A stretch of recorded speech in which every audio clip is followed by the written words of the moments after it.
This is from priceofoil.org. Priceofoil.org. Like many fossil fuel infrastructure projects, the Dakota Access Pipeline benefits from exorbitant government subsidies at the expense of the taxpayer. Yet, to justify the pipeline's construction, proponents claim that it will create jobs and economic benefit, including local, state, and federal tax revenues. I have reported to you on numerous occasions this is conservative la-la land. Not just conservatives, because you have Democrats like Heidi Heitkamp in North Dakota, Joe Manchin, who love the pipelines. So, it's not going to create jobs. It creates temporary jobs, not permanent jobs. Maybe it creates jobs when the pipeline spills and you need to have people clean it up. Maybe those are the jobs they're talking about. Now, they also claim that these benefits outweigh the damages caused by the construction of the pipeline, the risks of a potentially catastrophic spill, and the threat to the climate the oil transported would represent, which Oil Change International recently estimated to be the equivalent to the emissions of building 29.5 coal plants or adding 21.4 million cars to the road. So this pipeline, they're estimating, is essentially 30 coal plants or adding 21 million cars to the road. Just this pipeline, which is the safest way to transport oil in America. Or as PBS, I tweeted about earlier, did this ridiculous... Now I know why they call them the Petroleum Broadcasting Company. PBS did this piece on the Dakota Access Pipeline. Honestly, it made Fox News look like a journalistic outlet. This was such propaganda, I couldn't believe they ran this. I digress. But these company claims are undermined by the substantial subsidies enjoyed by the owners of Dakota Access. The owners of Dakota Access, by the way, are Energy Transfer Partners, Enbridge, who has had oil spill after oil spill, Phillips 66, which just had an oil pipeline explode in Louisiana. So the Dakota Access Pipeline project is owned by many different entities, many of which are legally structured as corporate entities called Master Limited Partnerships. These MLPs avoid corporate-level federal income taxes entirely and could also distribute cash on a tax-deferred basis, giving them special tax breaks that amount to a huge subsidy. The two largest investors in Dakota Access are Enbridge Energy Partners and Energy Transfer Partners. Energy Transfer Partners is a massive MLP, Master Limited Partnership, second largest in the United States, with a market capitalization of over $21 billion as of September 2016. Yet this multi-billion-dollar entity effectively pays zero corporate income tax. So because they file as a Master Limited Partnership, they don't have to pay corporate federal income taxes. Energy Transfer Partners, who, despite not having to pay corporate taxes, is still $29 billion in debt. Tax shelters provided by MLPs are one of the single largest subsidies for fossil fuel production in the United States, reaching record levels as high as $4.4 billion annually in recent years. This is a very significant portion of the more than $20 billion in U.S. subsidies that flow to oil, gas, and coal companies each year. It gets better. Just how big of a subsidy are Enbridge and Energy Transfers benefiting from each year due to the MLP structure? In Table 1, we approximate how much tax revenue has been lost to these entities compared to a regular corporate structure taxed at statutory rates. To make the estimate, we employ a simplified method for assessing the tax revenues lost as a result of MLPs, building on an illustrative approach used by the National Association of Publicly Traded Partnerships. There's a lot of confusing speaking here, so I'm just going to get down to it. We find that Enbridge Energy Partners and Energy Transfer Partners have collectively cost the United States Treasury as much as $665 million solely in 2015 as a result of this single subsidy. This subsidy is only one among many enjoyed by the Dakota Access Pipeline. So, do you got that? $665 million these two companies have saved in taxes, but that's not the only savings they're getting. And by the way, you know, that Bernie Sanders pie in the sky plan for free public college tuition, you know, the $70 billion a year It's good. Wait till you see how much more money they get. All right. To make matters worse, the U.S. federal regulation system for pipelines, overseen by FERC under the Interstate Commerce Act, allows pipelines owned by master limited partnerships to charge customers rates that allow for recovery of income taxes, even though MLPs do not pay these taxes in the first place. These phantom charges make energy more expensive for consumers while giving MLPs windfall profits. While the U.S. Court of Appeals for the District of Columbia Circuit recently ruled against this practice, sending the issue back to FERC for further consideration, it remains unclear whether, how, and when FERC will resolve this issue. We don't have enough data to know how much Enbridge Energy Partners and Energy Transfer Partners are specifically benefiting from this subsidy, but tax expert David K. Johnson estimates that the pipeline industry as a whole benefits to the tune of $3.4 billion annually, and a federal judge indicated the subsidy amount could be as high as $6.8 billion each year. So, basically, this would be like, Time Warner cable or whatever your TV cable provider is. A lot of you don't have cable because you watch the Young Turks online and Netflix or whatever. This would be the equivalent of like Time Warner Cable charging you extra because they get an increase in corporate taxes, but them not paying any corporate taxes. So essentially, you're not paying. The oil companies are literally making profit. You are paying them. The customers are paying the oil companies for their corporate taxes that they're not even charged. This is America. So whether it's Dakota Access, Energy Transfer, Enbridge, Sunoco, Exxon, doesn't matter. If they're a master limited partnership, they're not getting charged with corporate federal income tax, and they end up charging their customers a lot of money to make up for what they pay in corporate taxes, which is zero. You're damn right it's called looting the treasury. But we cannot give welfare to poor black people or poor Latinos or poor white people. Can't do it. Don't have the money. How is this legal, Lauren? Because there's no laws in America for oil companies, banks, pharmaceutical companies, technology companies. No laws. Then you got federal liability limits are yet another way in which taxpayers could end up subsidizing the Dakota Access Pipeline. These limits shield companies like Energy Transfer Partners and Enbridge and projects like the Dakota Access Pipeline from potential risk. Current regulation states that if an onshore oil spill occurs, project owners must pay the first $634 million of cleanup costs. But if the cost of cleanup exceeds $634 million, the public will bear the remaining costs unless the owners are found to have been criminally negligent.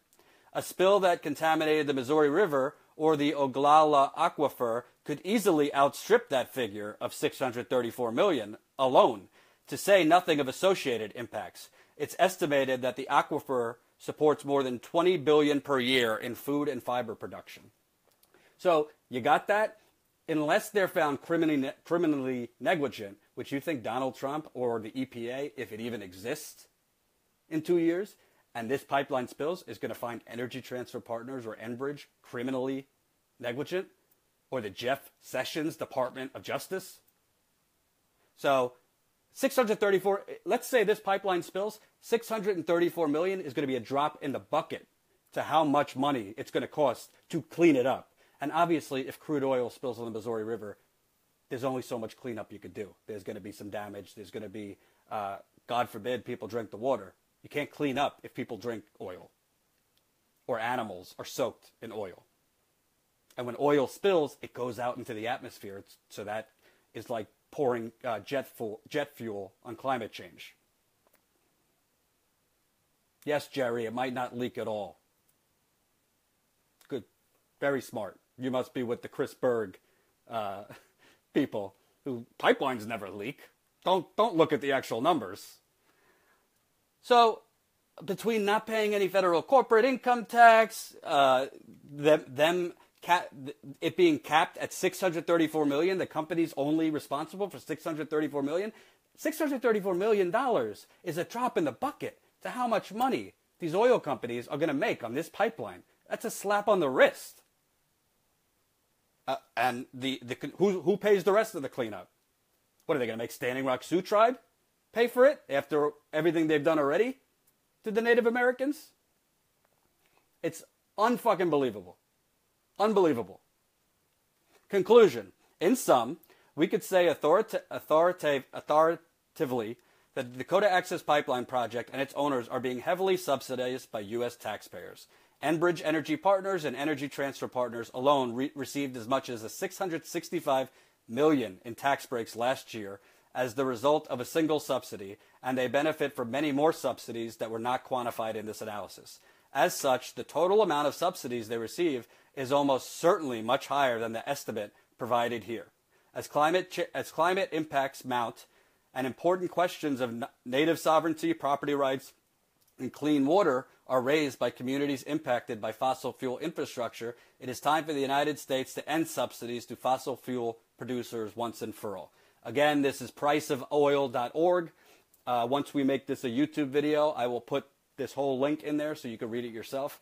So I'm not going to bother with the trolls saying oil pipelines never leak. They live in la-la land, and apparently they don't understand that water isn't really like a progressive or conservative thing. It really doesn't care what you are if you drink it. A lot of the people who are for this pipeline drink water from the Missouri River. That's just mind-boggling to me. So they're cool with their water being risked. I guess they kind of missed, that second grade class that tells you like water is the number one necessity in life. I digress. So what really drives me insane about this, and let's bring the defense cuts. Let's bring the defense stuff into this too. So when the media covers this stuff, the media right now today is covering that Donald Trump is going to add $54 billion onto the national debt. Not the national debt, onto the military budget, which Emma just did a great video about that. So the media, you don't hear CNN, MSNBC, any of these people saying like, well, how are we going to pay for it? How are we going to afford it? Do you hear any analysis of, well, we just don't have the money? I don't hear that. But when Bernie Sanders puts, free public college tuition, says it's going to cost $70 billion a year, we're going to pay for it with a Wall Street speculation tax. No. Can't do that. He just wants a free lunch. And you could even hear it, like the condescension in like CNN anchors when they ask Bernie supporters on camera, isn't this kind of like you're kind of expecting all this free stuff? But, $54 billion to the military. Oh, Fox News is running around naked in joy. All the people who watch Fox News is happy. CNN, they're mentioning it. Well, that's a lot of money to be adding. But they're looking at it from the political strategy. Oh, is that a good strategy or not? Because they only care about the horse race. But they're not actually saying, well, who's going to pay for this free ride, President Trump? We can't just go around the gravy train paying an extra $54 billion a year so we could get some extra jets and, whip our dicks out and look like we're tough around the world. That's what Trump is saying, essentially. We don't need more defense spending. We need to cut defense spending. But have you heard in the reporting on the Dakota Access Pipeline, who's paying for all these subsidies to Energy Transfer Partners and Enbridge? Who's paying for this? That is, to supporters of the Dakota Access Pipeline, isn't this kind of pie in the sky? Isn't this just pie in the sky that we could afford subsidies to oil companies? That sounds pie in the sky to me.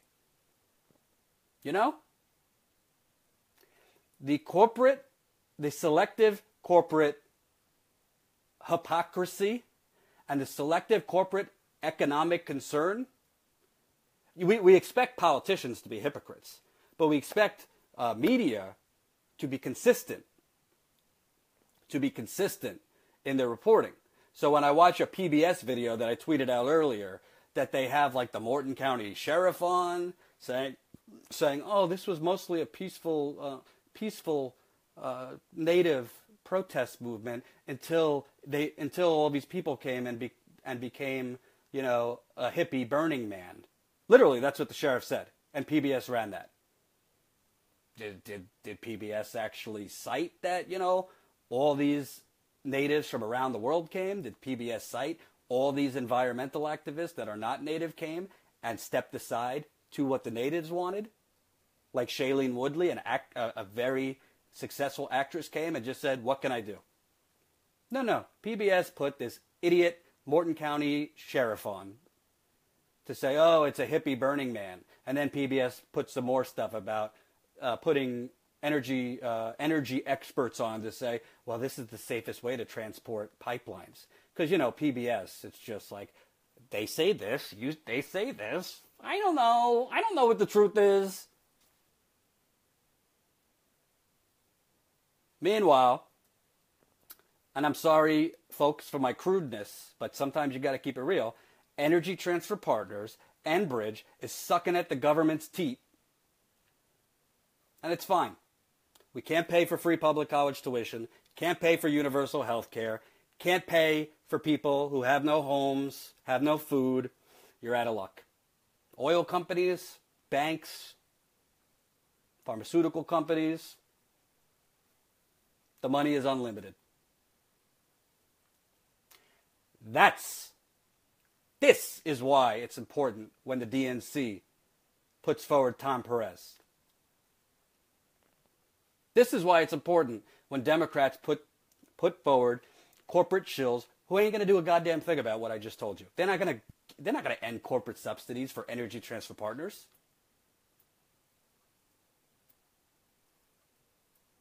And I know there's a lot of trolls that say, "Oh, you're not a reporter. You're just like, a Bernie bro." And that's fine. I don't care. You can say whatever you want about me. You don't have to watch. As FDR once said, I invite your hatred. But facts are facts. These companies get all sorts of subsidies. And the question is, for what? For what? As I've reported, as The Intercept has reported, as many journalists have reported, this pipeline and pipeline like it are not even used for domestic energy use. It's used so Energy Transfer Partners and oil companies could profit. Why? Why? Because Energy Transfer Partners donated $6 million to the Energy Secretary, Rick Perry. Because Energy Transfer Partners donated to Donald Trump. Because Energy Transfer Partners has donated to every Republican politician. And 3 Democrats, by the way. Energy Transfer Partners, $29 billion in debt. So they call their government employees and say, hey, get this done. Goodbye. And Donald Trump, man of the people, the forgotten American will be forgotten no more. He says, sure, no problem. This is my opinion. Facts. This pipeline is exporting to foreign markets oil. It's not used for domestic energy use. So all these subsidies, essentially, so that oil companies could make billions of dollars, not so we could be energy independent. Politicians have been talking about becoming energy independent since the dawn of time. None of them actually mean it. It's just the thing they say. It's words. It doesn't mean anything.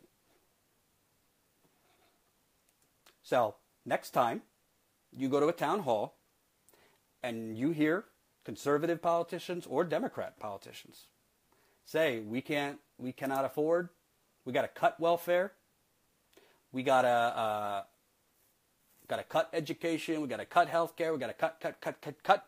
Ask them, okay, what line on your budget of cuts is the cuts to the oil subsidies that they don't need? This isn't, by the way, this isn't even getting into the for-profit prison industry, which I don't get to talk about a lot, but is another scam. This is the United Scam of America. That's what this is. Because this pipeline, putting aside, forget the environmental threats and everything, which is obviously the most important thing. It's a total charade that this is for energy independence. And all these conservatives who go out and say, oh, energy projects like this, it's the future of America and, we're going to get off foreign oil. Yeah. As always, follow the money. Energy Transfer Partners was literally quoted as saying, we're just the FedEx. We're just the FedEx that gets it to the markets. Well, the market is Illinois, is the central hub where this is going to. Then it's going to go down to refineries down south, and then it's sold offshore. That's what's happening, folks. And if you live in North Dakota and watch the Chris Bergs of the world, you wouldn't know that, because they just foam at the mouth with propaganda.